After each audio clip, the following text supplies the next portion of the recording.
Hello, everyone. My name is Andrew Cherico, and I'm here with Clay Pasco, and welcome back to another episode of Up All Night. Episode 14, I guess our Halloween special edition. Indeed. Surprise, trick or treat, one or the other. I don't know. What's going on, Clay? I'm doing good, man. How are you doing? I'm doing all right. Looking forward to some of the Halloween festivities this week. So you're Batman. I was thinking about just being the Batmobile. Just getting like a black blanket over myself and drawing Batmobile and just start driving around recklessly. No, no, I feel like a pretty good idea. And then you can like hop on the back of the wheelchair, I'm gonna start say that could driving. be a good like duo costume. Yo, that could be an insane duo costume. I might have to. The Instagram photos would go crazy. But for now, basic. I have a mask on. These will be coming off soon. Actually, let's take it off now because I'm getting hot. Oh, oh, geez. Talking about OGs. What is going on with this UCF team, Clay? What is I going on? listen. First thing we have to just get it out right the way. What happened with defensive coordinator? What are your thoughts on the move? I mean, well, exactly what makes sense that happened is the journeyman that has been to 10 previous coaching stops for us was coincidentally fired because he is at best subpar at his job. But at the same time, is this scapegoating? Is Gus trying to make it like, oh look, I'm trying to solve problems here. With firing Ted Roof, that solves all the issues, right? Because the defense was the only problem, apparently. What do you think, Andrew? Well, this is what I'll say. There was a reason why Ted Roof was brought in to replace Addison Williams. Now, was Ted Roof the most qualified guy? Absolutely not. Gus literally based his hire off of previous successes with Ted Roof, even though he's been fired from so many positions as of lately, because his scheme just doesn't stick in current day college football. And now going back to Addison Williams, I'm a bit confused on the aspect of it all. What about you, Clay? What are your thoughts on Addison Williams taking back his former position? I mean, I could say it couldn't get any worse, but it could. I mean, what we saw his performance last year was nothing by far to write home about. In fact, that was probably the primary weakness for that team. Looking back, I'd do anything to get John Rice Plumlee back. Like honestly, like we low key we were way too hard on John Rice Plumlee. And in retrospect, if we have him, we're probably like what? Like we probably have only one or two losses right now. I'd rather have that than whatever this is right now. Healthy him with this team, definitely a way better record than whatever's going on right now. Talking about that, talking about the offense, let's talk about Gus Malzahn giving up play calling. Should he have done it earlier? For everybody who doesn't know, he announced that he gave up play calling during a press conference on Monday. He's giving it to first year offensive coordinator Tim Harris Jr. What are your thoughts on that, Clay? Should he have done it earlier? Yeah, I don't think he should have ever taken it back in the first place. The landscape that college football is now, right? It's impossible to be both a head coach and a play caller. There is so much you have to tend to. There are going to be you very rarely now do you ever see a head coach that also calls plays and is able to balance it all. I mean, Kirby Smart doesn't call plays. Dabo Sweeney doesn't call plays. Chris Kleiman, Kyle Whittingham, they don't call plays. So why is our head coach still calling plays? It's my main criticism with Gus. It's he's doing things that he's performing college football tasks in a way that passed him years ago. Yeah. Gus, he said himself, he's an old school football coach. And honestly, Gus is a bit of a control freak, in my opinion.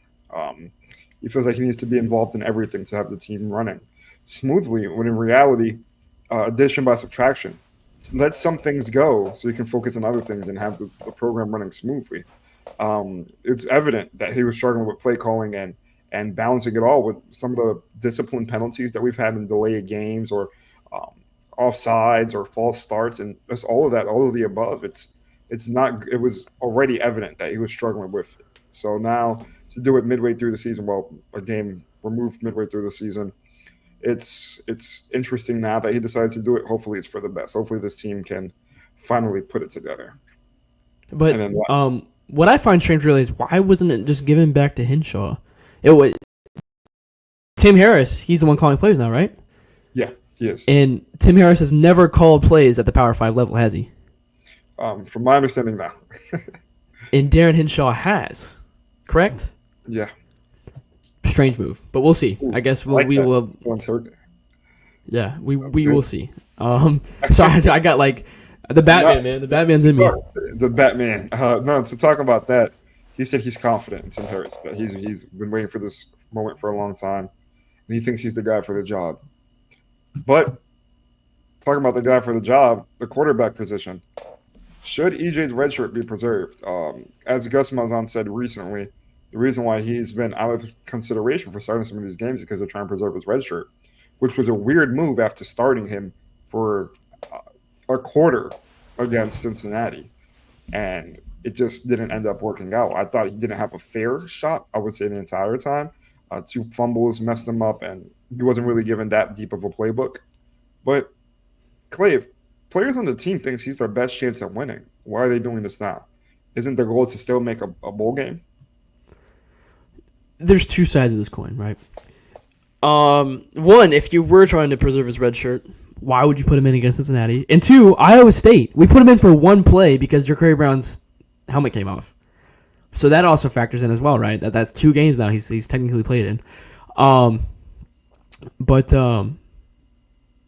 if I'm not there in practice, I'm not there in practice. I don't know what this team's best chance at winning is. I don't know if it's EJ. I don't know if it's Ja'Carri. I don't know if it's KJ. I don't know if it's Dylan.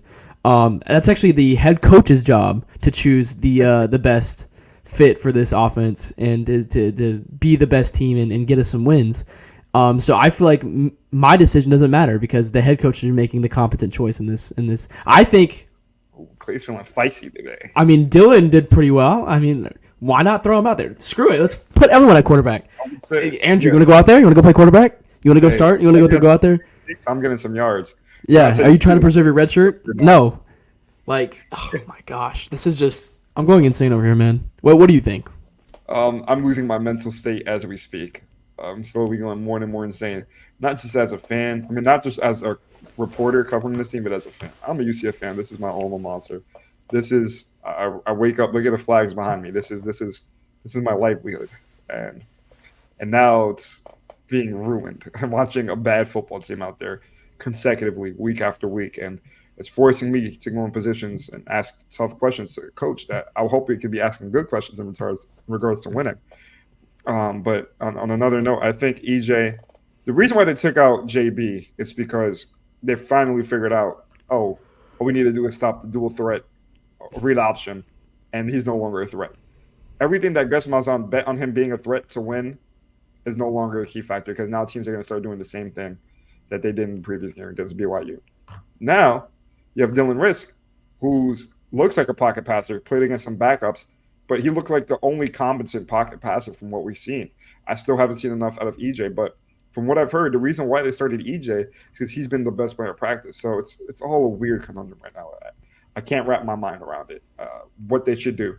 And there's still argument that KJ Jefferson could be still the best quarterback on the roster, which I think is hilarious that he's not even being talked about anymore.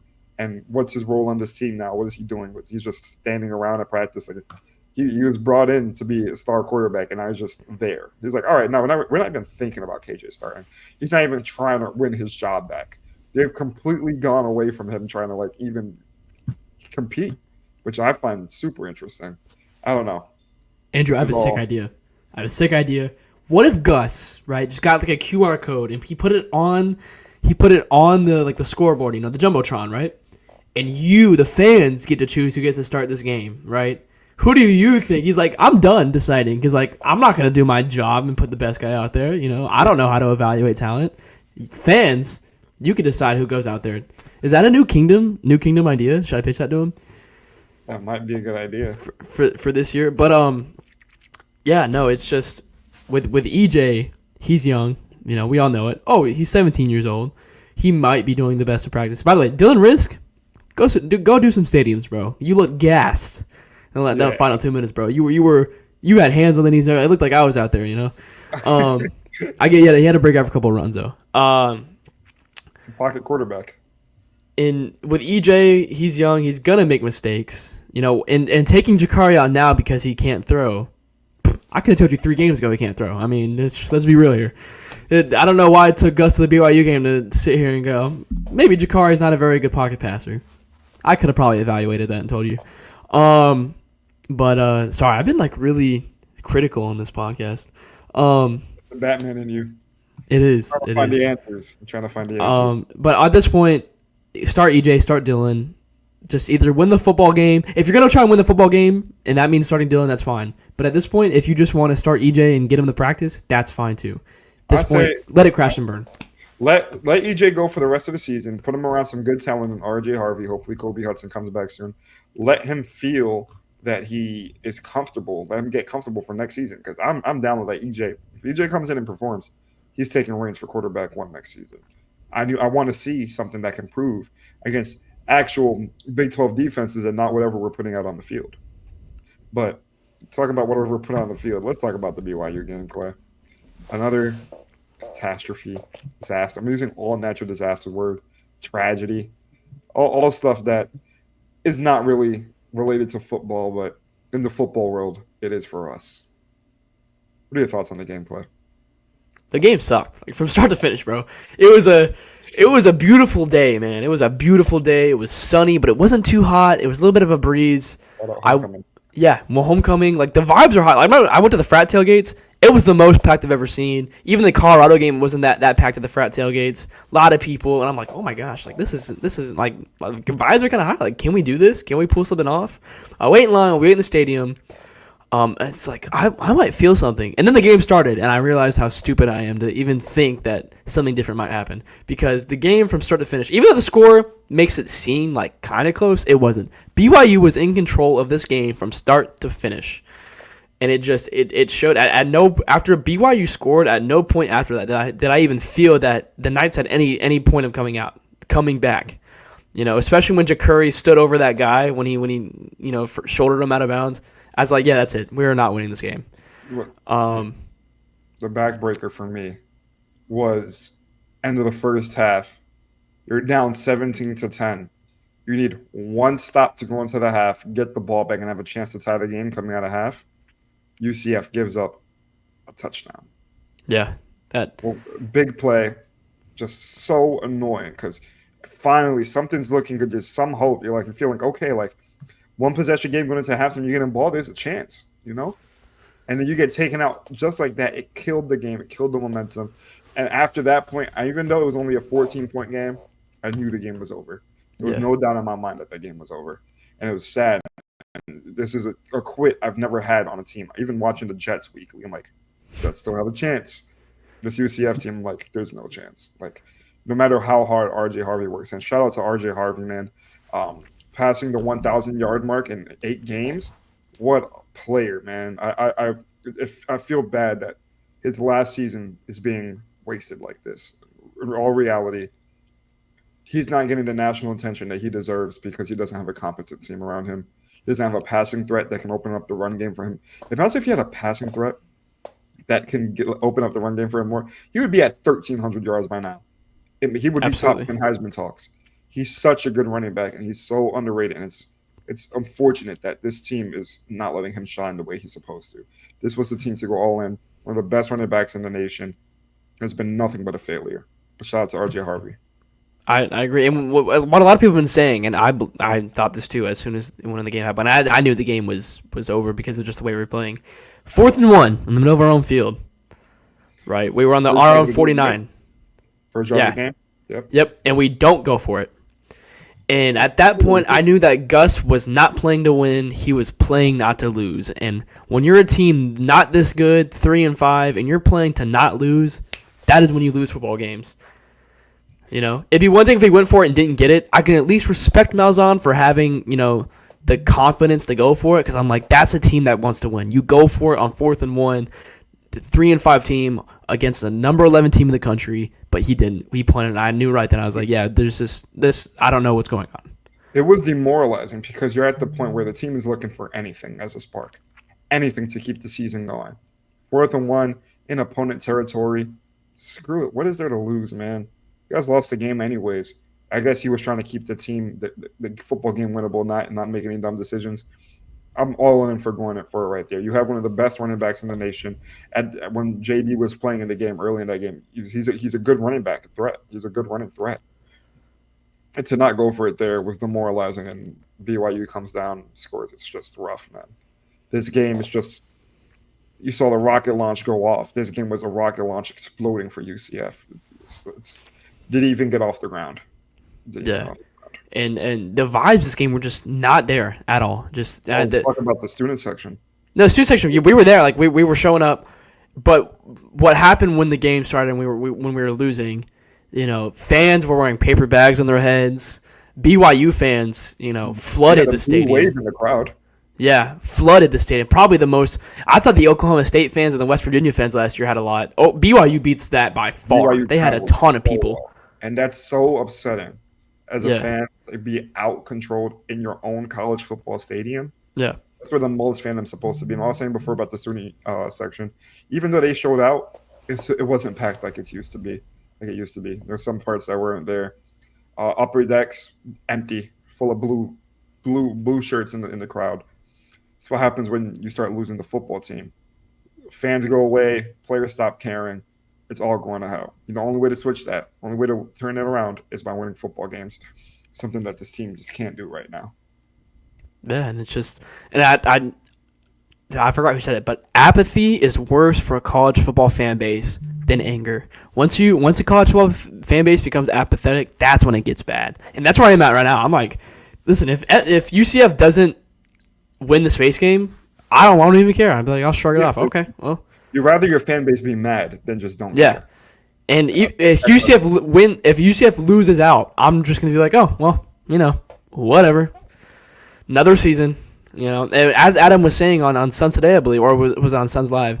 But this just feels like one of those lost seasons where we're gonna look back and go, oh yeah, UCF played football in 2024. Yeah, that was a disappointing season. It's gonna be like how we talked about 2015, how we talked about kind of 2023. But I feel like this is gonna be talked about worse 2023 because like 2020, his first year in the Big 12, he still made a bowl game. It was kind of fun at points, but now it's just like, yeah, that 2024 season was just like, it was there, it existed. No fan's ever going to talk about it. Quick question. Firing and change of play calling, desperation move? Absolutely. Oh my gosh, absolutely. You think Gus is just scrambling for anything? You think Gus said there was no internal pressure, every decision he's made on his own? True or false? That you're a liar. If you're a college football coach and you say you don't feel any kind of pressure, you are a liar. If there's anything that coaches, no. I'm talking about internal pressure. Like he said, he had no like administration pressure, like from like Terry or anything. oh, You think true or false? probably. I still think that it's implied pressure. I feel like that you can't be delivering this kind of results, and the administration, you have to feel it some kind of way, even from administration, if it's from internal, if it's from the fans. This is college football. This is a results-based business now, and he probably is saying that I don't even know how to describe, like, internally. Yeah, there's probably, I don't think Terry ever went to him and went, yeah, you have to make a change, but I still think Gus is feeling it in some kind of way in terms of, I need to be results. This is a results-based business. I need to deliver said results. So I'm gonna fire Ted Roof and I'm gonna give up play calling. He feels the pressure. Yeah. Not directly applied pressure from the administration or the fans, but he's feeling it. I would say whether Terry told him or not, he would never admit that. That's just something you don't do as a coach. You take the responsibility for everything once you're the head coach of a football team, unless you're Terry physically saying it yourself. My opinion, I think he was told there needs to be some change, and if it wasn't going to be somebody else, it was going to be him. So I think, like you said, scapegoated, firing, sure. I think coordinators always get scapegoated first, but you know what comes after coordinators if results don't change. So hopefully Gus Bus can turn it around. It's him, Gus Bus now. Listen, they talked about this on the Barstool show, but there is no one more full of crap than a head football coach. I mean, it's the sole responsibility of just being responsible for everything. Yeah. The team wins, you're responsible. The team loses, you're responsible. If you fire somebody, you're responsible. If you hire somebody, you're responsible.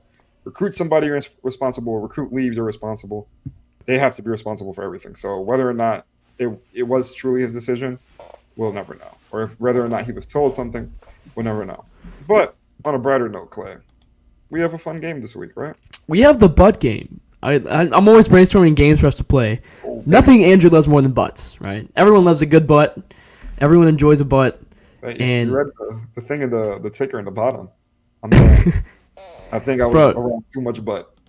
Okay, I'm off. so the butt game is kind of like the monkey paw. You know, it's you wish for something, but it comes with an unintended consequence. And I want to note, Andrew, and I'm gonna vote on this as well.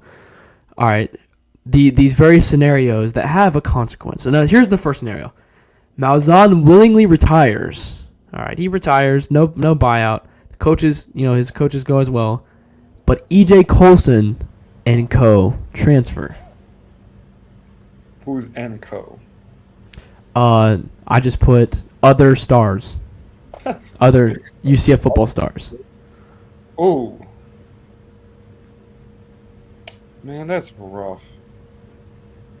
I mean, it's probably gonna happen regardless. If That's rough. Because EJ's so highly recruited. Like Gus or not, he's a good player to have on your football team. Man, maybe just. Oh man, that's rough. Damn, first one swinging out the gate, Clay. God, did my job. God, now you're making me have an existential crisis. Okay, repeat it one more time, and I think my mind will fully get it. Like, All right, Malzahn willingly retires, but EJ Colson and other football stars transfer. but like, who's stars? Like, if it was like, I'll give you some random ones. All right.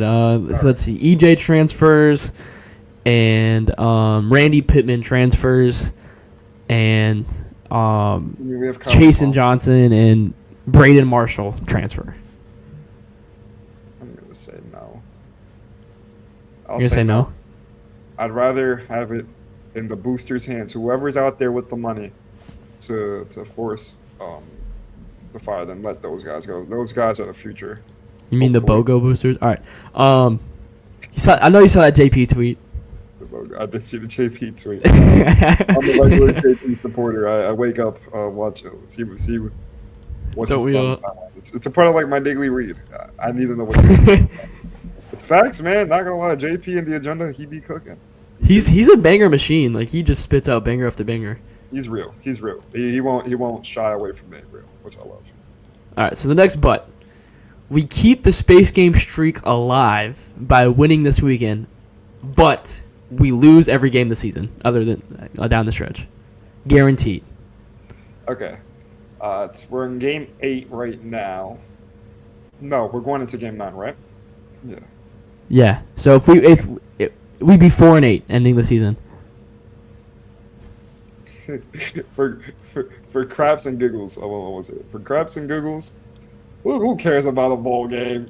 Sure, give it to me. We want to keep the tradition Exactly. alive. I think keeping the space streak alive is more important than the bowl streak, honestly. What bowl game are we going to go to realistically? The Cars.com bowl. The findthejob.com. Indeed bowl. Indeed, the Indeed bowl.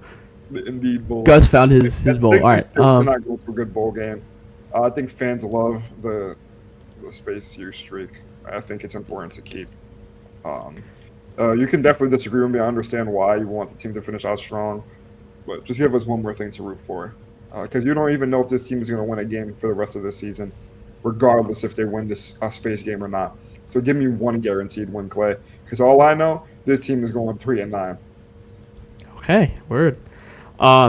Next butt, we have 3 consecutive losing seasons in football, but Andrew, UCF men's basketball goes to the ship. The national championship. Yeah, they just go. I can't guarantee the win, but they do make an appearance in. Huh? Like, final 2. Yeah, Championship. they are the final 2. Let's say they play Purdue. Black and gold versus black and gold. Hey, you know what I've been saying? We're a basketball school, baby. I'll take it. 3 losing seasons. Oh, that's rough, actually. Oh man. Oh, that's 3 losing. 3 seasons? consecutive losing seasons. So it can be 5-7 seasons. It can be 4-8. Oh man, if it was like 2 or something, it'll be like 3. It's 3. I mean, that would fully transition us into a basketball school, man. It would. We would be no better than Houston. If that's a good thing or a bad thing. It depends on how you look at it. Hey man, I'll be the Duke of the Big 12. You know what I'm saying? I'll be the new Okay. Kansas. You know what I'm saying? Okay. All right. I respect it. And your final butt. Everyone loves the final butt. It's the butt you stick with for life. Three's All right. left. We Three's we left. win out here. Run out. We run out. So you're not going for it. Wait, hold on. I don't know. Oh yeah. I'm So the final I butt can- is what? So I'll come back to it. I'm conflicted. Can you hear me? You can't be conflicted. Do you go for it or not? Bruh. Okay, fine. 3 losing seasons. UCF being a basketball school. At least we'll win at something. All right, make us a basketball school. Okay, that's what I want to hear.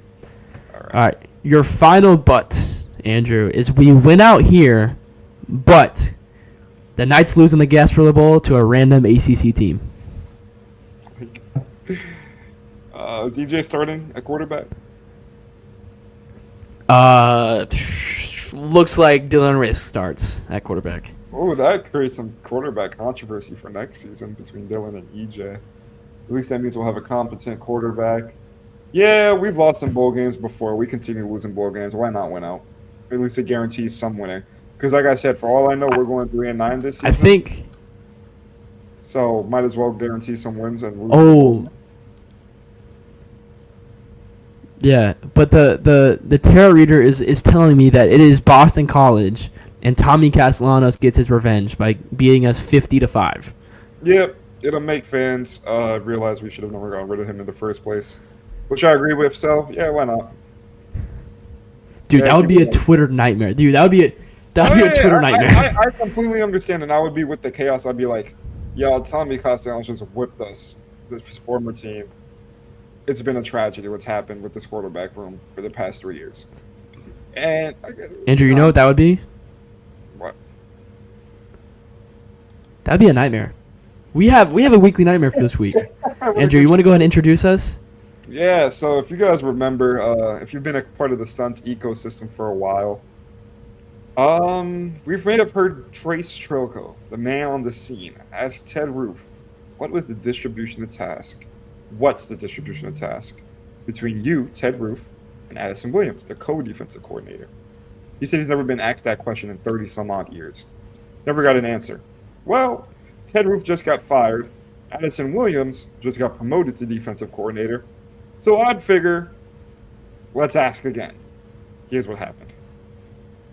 What was the distribution of tasks between Ted Roof and Addison during the time where they were taking over the defensive responsibilities? I mean, Ted was our defense coordinator.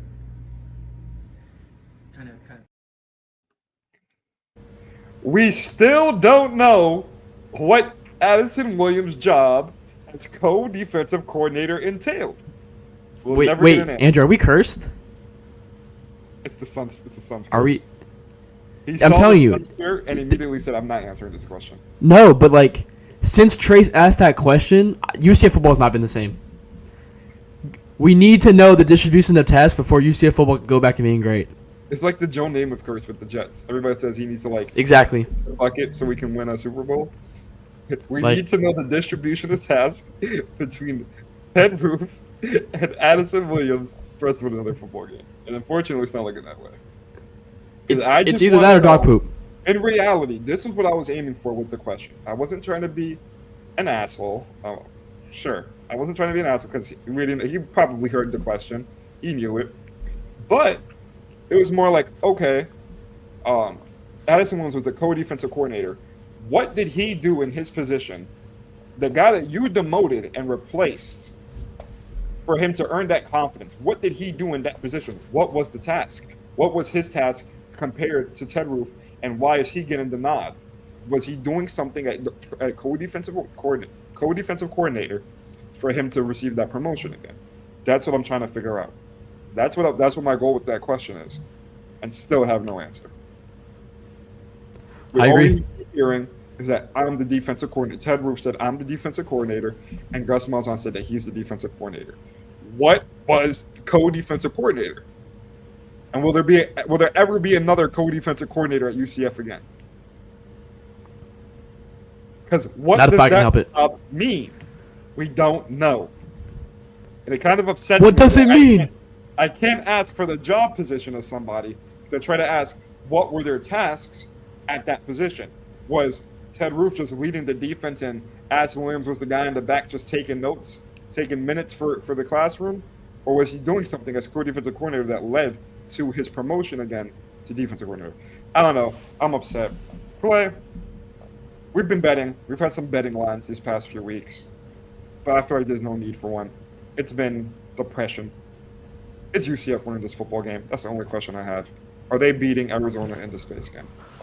I am taking Arizona plus 6.5 in this. Actually, I'm just thinking to take Arizona outright. Give me the Wildcats. I think they have. We're kind of similar teams, except for the fact that Arizona actually has some resemblance of an offense in both Noah Fafita and McMillan, that wide receiver.